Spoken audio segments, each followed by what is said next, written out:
Welcome to 9 TV Telangana news. ప్రజాపాలన దరఖాస్తుల forms data ఎంట్రీని పరిశీలించిన Greater Hyderabad GHMC commissioner Ronald Ross Secunderabad zonal కార్యాలయం పరిధిలో ప్రజాపాలన దరఖాస్తు ఫామ్ను 25 లక్షల వరకు వచ్చాయి. అందులో 19 లక్షల 6 గ్యారెంటీల కోసం దరఖాస్తు ఫామ్స్ రాగా మిగతాది ఇతర పనులకు 6 లక్షల దరఖాస్తు ఫామ్లు వచ్చాయి. వీటి డాటా ఎంట్రీ కోసం జీహెచ్ఎంసీ జోనల్ ఆఫీసులు ఏర్పాటు చేయడం జరిగింది. ఇక వీటిని ఈ నెల 15వ తారీఖు వరకు పూర్తి చేయడానికి ప్రభుత్వ కార్యాలయ సిబ్బంది ప్రైవేట్ జాబ్ చేస్తున్న యువతతో కలిసి డాటా ఎంట్రీ కోసం ప్రభుత్వ ఆదేశాలతో నియమించడం జరిగింది. ప్రజాపాలన దరఖాస్తు ఫామ్స్ ను భద్రతగా భద్రపరిచి 635 స్పెషల్ టీమ్స్ జీహెచ్ఎంసీ పరిధిలో ఏర్పాటు చేశారు. తెలంగాణ రాష్ట్ర ప్రభుత్వం ప్రజాపాలన దరఖాస్తు ఫామ్ పై 6 స్పెషల్ ఆఫీసర్లు నియమించగలరు. ఈ స్పెషల్ ఆఫీసర్ల సూచనలు సలహాలు తీసుకుని డాటా ఎంట్రీ ప్రక్రియ కొనసాగుతుంది. ప్రజాపాలన దరఖాస్తు ఫామ్స్ డాటా భద్రత విషయంలో చాలా జాగ్రత్తగా తీసుకుంటున్నామని, ఇక వీటిని ప్రభుత్వం అండ్ ప్రైవేట్ సీసీ ఫుటేజ్ తో పాటు భద్రతా సిబ్బందిని పెట్టి భద్రపరిచారు.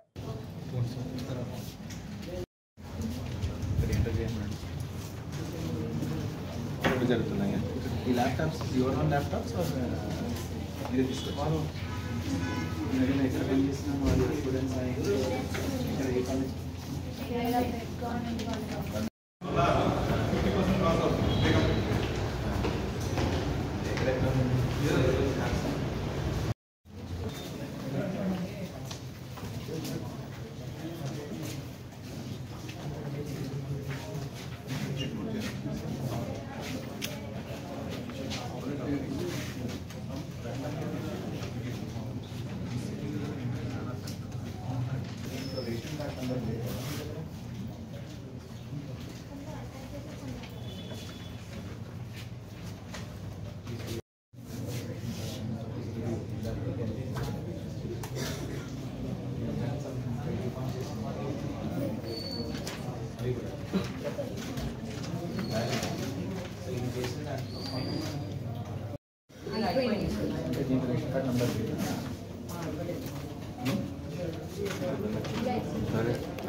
కూడా ఉన్నాయి. బట్ మేము ఇచ్చిన ఇన్స్ట్రక్షన్స్ క్లియర్గా ఏంటంటే 100% మన స్టీల్ ట్రంక్లోనే ట్రాన్స్పోర్ట్ చేయాలి అని ఒక ఇన్స్ట్రక్షన్ కూడా వాళ్ళకి ఇవ్వడం జరిగింది. దాన్ని వాళ్ళు పాటించలేదు కాబట్టి ఆ టీమ్ లీడర్ని కూడా సస్పెండ్ చేయడం జరిగింది.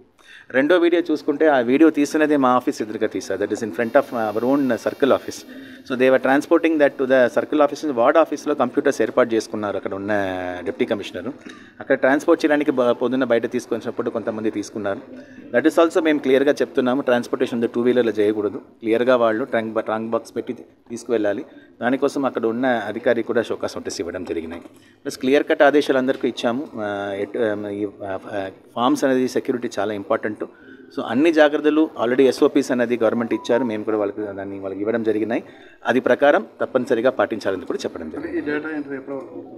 అంటే మాకు గవర్నమెంట్ నుంచి మాకు 17th లోపల దీన్ని పూర్తి చేయమని చెప్పారు. 17th లోపల పూర్తి చేసుకోవడానికి ఉన్న ఏర్పాట్లన్నీ కూడా చేసుకున్నాము. దాదాపు మనం 5,000కి పైన డేటా ఎంట్రీ ఆపరేటర్స్ని ఎంగేజ్ చేసుకున్నాం. సో ఒక షిఫ్ట్కు 8 hours షిఫ్ట్ అని మనం అనుకుంటే అరౌండ్ 70 to 80 ఫామ్స్ వరకు ఒక డేటా ఎంట్రీ ఆపరేటర్ చేసుకోవాలని ఒక ఉద్దేశంతో ఏర్పాటు చేసుకున్నాము. 17th లోపల అన్ని జిల్లాలతో పాటు మేము కూడా పూర్తి చేస్తామండి. రవి, జీహెచ్ఎంసీ పరిధిలో ప్రజాపాలన మనకు చాలా చక్కగా మేము అప్లికేషన్స్ 6వ తారీఖు వరకు కలెక్ట్ చేసుకోవడం జరిగింది. మొత్తం మన జీహెచ్ఎంసీ పరిధిలో 25 లక్షల అప్లికేషన్స్ రావడం జరిగినాయి. మనకు 5 గ్యారెంటీలకు సంబంధించి 19 లక్షలు, ఇతర సంబంధించి 5,75,000 కలిపి 24,075,000 అప్లికేషన్స్ మనకు రావడం జరిగినాయి. సో ప్రభుత్వం ఈ అన్ని అప్లికేషన్స్ కూడా మన కంప్యూటరైజ్ చేయమని మనకు ఆదేశాలు ఇవ్వడం జరిగినాయి. దానికి డేటా ఎంట్రీకి సంబంధించిన ప్రక్రియ కూడా మనం ఏర్పాటు చేసుకుని ముందుకు వెళ్తున్నాము. ఇప్పుడు దాకా దాదాపు 6.5 లక్షల అప్లికేషన్ సంబంధించిన డేటా గత 3 రోజుల్లోనే మనం పూర్తి చేసుకోవడం జరిగినాయి.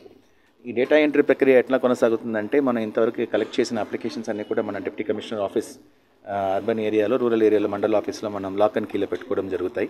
డేటా ఎంట్రీ సెంటర్స్ ఐడెంటిఫై చేసిన తర్వాత ఆ సెంటర్స్కు దాన్ని మనం ట్రాన్స్పోర్ట్ చేసి ఆ సెంటర్లో మన డేటా ఎంట్రీ ఆపరేటర్స్ పెట్టుకుని మనం ఇవన్నీ కూడా కంప్యూటరైజ్ చేయడం జరుగుతాయి. దీనికి సంబంధించి డేటా ఎంట్రీ ఆపరేటర్స్ అన్నవాళ్ళు మన జిహెచ్ఎంసీ పరిధిలో మనం గవర్నమెంట్ ఆదేశాల మేరకు మనం ప్రైవేట్ వాళ్ళని కూడా డేటా ఎంట్రీ ఆపరేటర్గా మనం పెట్టుకోవడం జరుగుతున్నాయి. బట్ వాళ్ళందరికీ కూడా క్యాస్కేటింగ్ ఎఫెక్ట్ ట్రైనింగ్ అనేది ఇవ్వడం జరిగినాయి. ముందుగా మన స్టేట్ లెవెల్లో ట్రైనర్స్కు ట్రైనింగ్ ఇవ్వడం జరిగింది 5వ తారీఖు. దెన్ 6వ తారీఖు మేము జోనల్ లెవెల్లో కానీ సర్కిల్ లెవెల్లో కానీ డేటా ఎంట్రీ ఆపరేటర్స్కి ట్రైనింగ్ ఇవ్వడం జరుగుతున్నాయి. ప్లస్ ప్రతి వాళ్ళు కూడా సూపర్వైజరీ ఆఫీసర్స్ వేయడం జరుగుతాయి. ప్రతి రిజిస్టర్స్ కూడా మెయింటైన్ చేయడం జరుగుతున్నాయి. ఆ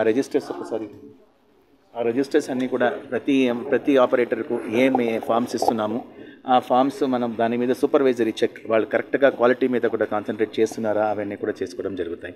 ఇవి కాకుండా ట్రాన్స్పోర్టేషన్స్ కూడా మనం అందరూ కూడా స్టీల్ ట్రంక్లోనే చేస్తాము. ఆ స్టీల్ ట్రంక్ మీద కూడా చూడవచ్చు ఎవ్రీవేర్ లాక్ అండ్ కీ మీదనే మనం ట్రాన్స్పోర్ట్ చేయడం జరుగుతాయి. వాళ్ళకు అప్లికేషన్ నంబరు మనం క్వాలిటీ చెక్ కోసం అని ర్యాండమ్గా ఒక అప్లికేషన్ తీసుకుని దాన్ని కూడా వెరిఫై చేయడం కూడా జరుగుతుంటాయి. ఇవి కాకుండా టీమ్ మీ అందరికీ తెలిసినవి జిహెచ్ఎంసీలో 635 టీమ్స్ మనం ఏర్పాటు చేయడం జరిగినాయి. వార్డుకు 4 నుంచి 5 టీం చొప్పున ప్రజలకు ఏమి ఇబ్బంది కలగకుండా అందరి దగ్గర మనం కలుపుకున్నాం. సో ఆ టీం లీడర్ అనేవాళ్ళు మనకు end to end Prajapalana application తీసుకోవడం మొదలుపెట్టేసి ఎండ్ టు ఎండ్ వాళ్ళని కూడా స్పెషల్ ఆఫీసర్ కింద పెడతాం. ప్రతి సర్కిల్లో కూడా ఒక హెచ్ఓడి లెవెల్లో ఉన్న వాళ్ళని మేము స్పెషల్ ఆఫీసర్గా వేయడం జరిగినాయి. ఇవి కాకుండా జోనల్ కమిషనర్స్ పర్యవేక్షణ చేస్తున్నారు. మన రాష్ట్ర ప్రభుత్వం కూడా 6 స్పెషల్ ఆఫీసర్స్ని స్పెషల్గా దీనికోసమని ప్రజాపాలన కోసమని నియమించడం జరిగినాయి. వాళ్ళు కూడా ప్రతి జోన్ తిరిగి అప్పుడప్పుడు సలహాలు సూచనలు వాళ్ళు కూడా ఇవ్వడం జరుగుతున్నాయి. సో మనకు ఎటువంటి ఇబ్బంది లేకుండా ప్లస్ మనకు డేటా సెక్యూరిటీ అనేది కూడా కొంతమంది సోషల్ మీడియాలో వేయడం జరిగినాయి. So data security is very important మాకు కూడా తెలుసు. సో దాని ప్రకారమే ఎవ్రీథింగ్ ఈజ్ క్లియర్లీ శానిటైజ్డ్. మనం క్లియర్గా మన లాక్ అండ్ కీలోనే ప్రతి దాంట్లో పెట్టడం జరుగుతాయి. అండ్ అగైన్ మన everything will happen at the centre level. Data centre అని ఏర్పాటు చేసుకుంటాం. అది గవర్నమెంట్ స్పేస్ కావచ్చు, కొన్ని చోట్ల ప్రైవేట్ స్పేస్, ఎక్కడ సిస్టమ్స్ ఉన్నాయో అక్కడ తీసుకువెళ్ళి మన ఆఫీసర్స్ ఆధ్వర్యంలో డేటా ఎంట్రీ చేయడం కూడా జరుగుతుంది.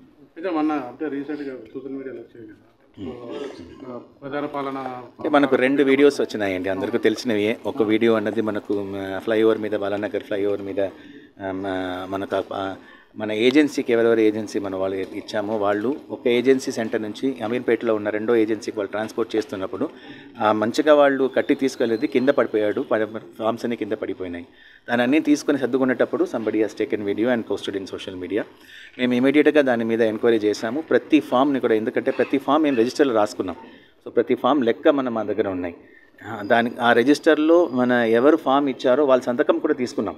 సో ప్రజలకు కూడా తెలుసు, రిజిస్టర్లో కూడా సంతకం పెట్టారు, ఫామ్ ఇచ్చారు, రిజిస్టర్లో కూడా సంతకం పెట్టారు. కాబట్టి they will also know exactly మన ఇచ్చిన ఫామ్ నెంబర్తో సహా వాళ్ళు మన దగ్గర లెక్క ఉందనే తెలుసు.